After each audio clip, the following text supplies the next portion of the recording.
നമസ്കാരം.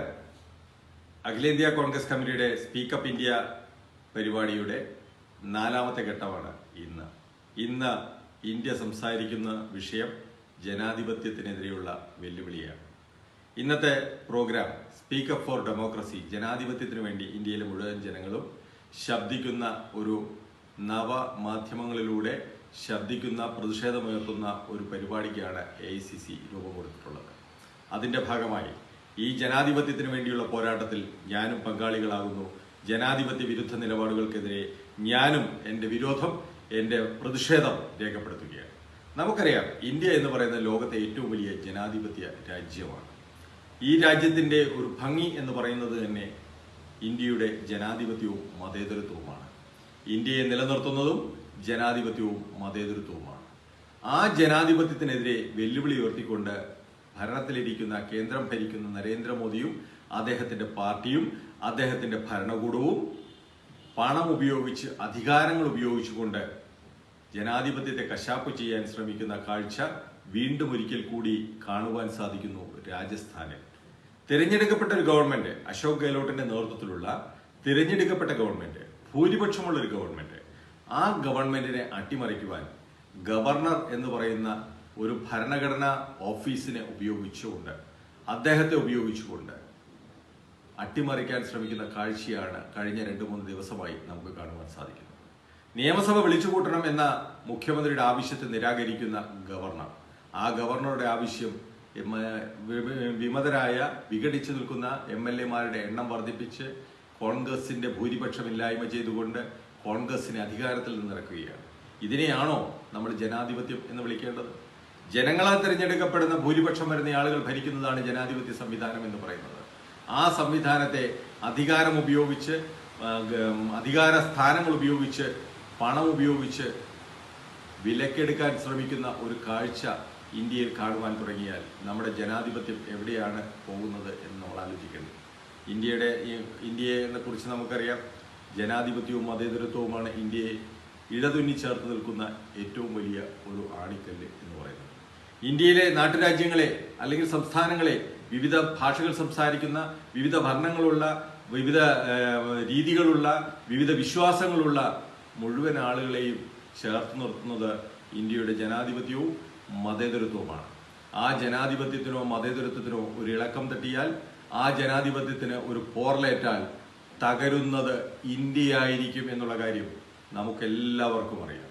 അപ്പോൾ നരേന്ദ്രമോദി എന്ന് പറയുന്ന ഇന്ത്യയുടെ പ്രധാനമന്ത്രി തൻ്റെ അധികാരം ഉപയോഗിച്ച്, തൻ്റെ പാർട്ടിയെ ഉപയോഗിച്ച്, തൻ്റെ ഭരണകൂടത്തെ ഉപയോഗിച്ച് തിരഞ്ഞെടുക്കപ്പെട്ട സംസ്ഥാന ഗവൺമെന്റുകളെ ദുർബലപ്പെടുത്തുവാൻ ശ്രമിക്കുമ്പോൾ, അവരെ അധികാരഭ്രഷ്ടരാക്കാൻ ശ്രമിക്കുമ്പോൾ എന്താണ് ഉദ്ദേശിക്കുന്നത്? ഇന്ത്യയിലെ ജനാധിപത്യത്തെ കശാപ്പ് ചെയ്യുക എന്നുള്ളതാണ്. നമ്മൾ മതേതരത്വത്തിൽ അധിഷ്ഠിതമായ ഒരു സമൂഹമായിരുന്നു ഭാരതത്തിൽ ഉണ്ടായിരുന്നത്. ആ മതേതരത്വം എന്ന് പറയുന്ന ഒരു സങ്കല്പത്തെ കണ്ണിലെ കൃഷ്ണമണി പോലെ കാത്തു സൂക്ഷിച്ചത് ഇന്ത്യൻ നാഷണൽ കോൺഗ്രസ് എന്ന് പറയുന്ന മഹത്തായ പ്രസ്ഥാനവും അതിന്റെ നേതാക്കന്മാരുമായിരുന്നു. എന്നാൽ കോൺഗ്രസ് അധികാരത്തിൽ നിന്ന് മാറി 6 വർഷം പിന്നിടുമ്പോൾ ഇന്ത്യ ഒരു വർഗീയ ധ്രുവീകരണത്തിന്റെ പാതയിൽ നിൽക്കുന്നു എന്ന് ഏതൊരു സാധാരണക്കാരനും മനസ്സിലാകും. അപ്പൊ ഇന്ത്യയിലെ മതേതരത്തെ തകർക്കുവാനുള്ള ശ്രമങ്ങൾ ഭരണകൂടത്തിന്റെ ഭാഗത്തുനിന്ന്, ഭരണാധികാരിയുടെ ഭാഗത്തുനിന്ന് ഉണ്ടാകുന്നു. ഇപ്പോഴിതാ ജനാധിപത്യത്തെയും തകർക്കുന്നു. അതിലൂടെ നരേന്ദ്രമോദിയും BJPയും അദ്ദേഹത്തിന്റെ ഭരണകൂടവും ലക്ഷ്യമിടുന്നത് ഇന്ത്യയെ തകർക്കുക എന്നുള്ളതാണ്. ഇന്ത്യൻ നാഷണൽ കോൺഗ്രസിന് ഇന്ത്യയെ രക്ഷിക്കുവാനുള്ള ബാധ്യതയുള്ള ഒരു രാഷ്ട്രീയ പ്രസ്ഥാനമാണ്. ഇന്ത്യയാക്കിയതും ഇന്ത്യ ഇന്ന് കാണുന്ന രീതിയിൽ എല്ലാ രാജ്യങ്ങളോടും കിടപിടിക്കുന്ന രീതിയിൽ മുന്നോട്ട് കൊണ്ടുവന്നതും ഇന്ത്യൻ നാഷണൽ കോൺഗ്രസും ഇന്ത്യൻ നാഷണൽ കോൺഗ്രസിന്റെ പ്രധാനമന്ത്രിമാരുടെ പ്രവർത്തനങ്ങളും അവരുടെ നടപടികളും നയങ്ങളുമായിരുന്നു എന്നുള്ള കാര്യത്തിൽ തർക്കമില്ല.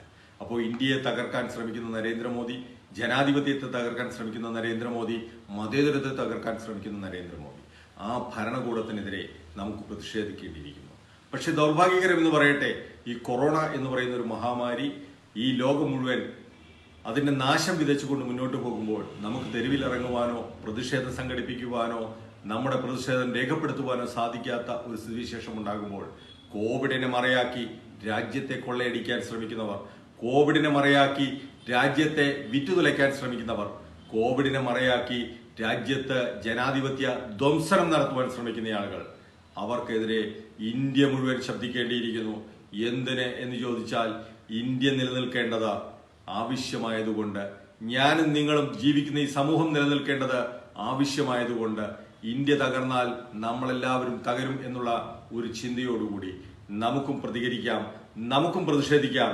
ജനാധിപത്യ വിരുദ്ധമായ നിലപാടുകൾ എടുക്കുന്ന നരേന്ദ്രമോദിയുടെ ഗവൺമെന്റിന് എതിരായിക്കൊണ്ട്, ജനാധിപത്യ വിരുദ്ധ നിലപാടെടുക്കുന്ന രാജസ്ഥാൻ ഗവർണറുടെ നിലപാടിനെതിരായിക്കൊണ്ട്, അധികാരത്തെ ഭയപ്പെട്ടുകൊണ്ട് മുന്നോട്ടു പോകാൻ ശ്രമിക്കുന്നു എന്ന് സാധാരണക്കാരന് പോലും തോന്നുന്ന നീതിന്യായ വ്യവസ്ഥയുടെ നെറികേടുകൾക്കെതിരായിക്കൊണ്ട്, ഈ രാജ്യത്ത് നടക്കുന്ന മുഴുവൻ വൃത്തികേടുകൾക്കും എതിരായിക്കൊണ്ട്, ജനാധിപത്യ ധ്വംസനങ്ങൾക്കെതിരായിക്കൊണ്ട് നമുക്കും പ്രതിഷേധിക്കാം. ഞാനും ഈ ഇന്ത്യയോടൊപ്പം പങ്കുചേരുന്നു. ജനാധിപത്യ ധ്വംസനങ്ങൾക്കെതിരെ എന്റെയും പ്രതിഷേധം അറിയിക്കുന്നു. ജയ് ഹിന്ദ്.